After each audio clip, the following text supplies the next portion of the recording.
रामपुर के जंगल में टुनटुनी चिड़िया अपनी माँ और पिता बंटी कबूतर के साथ रहती थी। टुनटुनी चिड़िया की दो बड़ी बहनें भी थी, भूरी चिड़िया और पिंकी चिड़िया।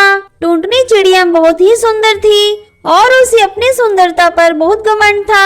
अरे ओ टुनटुनी, तू दिन भर यूं शीशे के सामने बैठी रहती है और तेरी दोनों बहनें काम करती रहती हैं। जरा तू भी उनके साथ मिलकर काम कर लिया कर।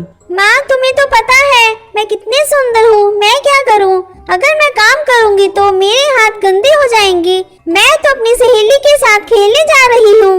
इस तरह दिन गुजरने लगते हैं। टुनटुनी और उसकी दोनों बहनें बड़ी हो जाती हैं। फिर बंटी कबूतर चिंकी चिड़िया और भूरी चिड़िया की शादी कर देता है। एक दिन वो अपनी पत्नी टुनी से कहता है, टुनटुनी की माँ, चिंकी और भूरी की शादी तो हो गई है। अब मैं टुनटुनी के लिए भी कोई अच्छा सा रिश्ता ढूंढकर उसकी शादी कर दूंगा। हाँ जी, बात तो आप सही कह रहे हैं। टुनटुनी भी तो बड़ी हो गई है। इस बात का पता जब टुनटुनी को चला तो वो अपने पिता से बोली, पिताजी, मैं अपना वर खुद चुनूंगी। ये तू क्या बोल रही है टुनटुनी चिड़िया? टुनटुनी चिड़िया, मैं कोई राजा महाराजा नहीं हूँ जो तेरा स्वयंवर रचाऊं। तो ठीक है पिताजी, मैं शादी नहीं करूंगी। तेरी इतनी हिम्मत जो तू मुझसे इस तरह से बात करेगी? ज्यादा गुस्सा मत करो जी, बचपन से ही तुम इसकी सारी जिद्दें पूरी करते आए हो। अब ये इसकी आखिरी जिद भी पूरी कर दो।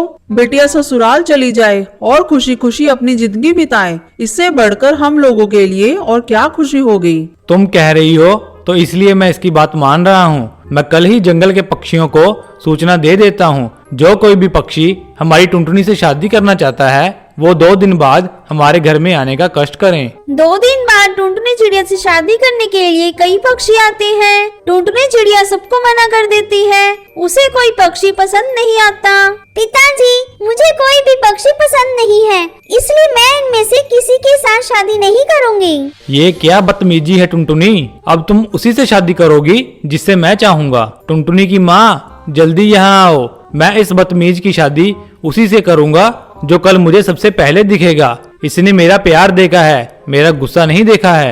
अगले दिन बंटी कबूतर को सुबह सबसे पहले एक कालू कौवा दिखाई देता है। वो कौवे के पास जाता है। श्रीमान जी, मैं आपसे अपनी बेटी की शादी करना चाहता हूँ। फिर बंटी कबूतर काले कौवे को सारी बात बताता है। कालू कौवा टुनटुनी चिड़िया से शादी करने के लिए तैयार हो जाता है। इस तरह टुनटुनी की शादी कालू कौवे से हो जाती है। बेटी, हम तेरे माँ बाप हैं। हमने कभी तेरा बुरा नहीं चाहा, पर तुमने कभी बात ही नहीं मानी। ये उसी का नतीजा है कि हमें तेरी शादी कालू कौवे से करनी पड़ी। मेरा आशीर्वाद है, तू हमेशा खुश रहे। माँ, पिताजी ने मेरे साथ बहुत गलत किया है, मैं उनसे कभी बात नहीं करूँगी। कालू बेटा, मेरी बेटी थोड़ी जिद्दी है, लेकिन धीरे धीरे ठीक हो जाएगी। तुम इसे खुश रखना। टुनटुनी चिड़िया अपने पति कालू कौवे के साथ ससुराल आ गई। बेटा, ये तू किसे ले आया है? माँ, ये तुम्हारी बहू है। आज से यह घर का सारा काम करेगी और तुम बस आराम करोगी। ये आप क्या कह रही हैं जी? मुझे घर का कोई काम करना नहीं आता। कोई बात नहीं टुनटुनी चिड़िया, जल्दी ही सीख जाओगी। अब मैं क्या करूं? पिताजी ने मुझे किस मुसीबत में फंसा दिया। मैं वापस मायके भी नहीं जा सकती। ना चाहते हुए भी टुनटुनी चिड़िया को घर का सारा काम करना पड़ता है। टुनटुनी चिड़िया भी परिस्थितियों के साथ समझौता कर चुकी थी। धीरे धीरे टुनटुनी को काले कौवे से प्यार हो जाता है और फिर सभी खुशी खुशी रहने लगते हैं।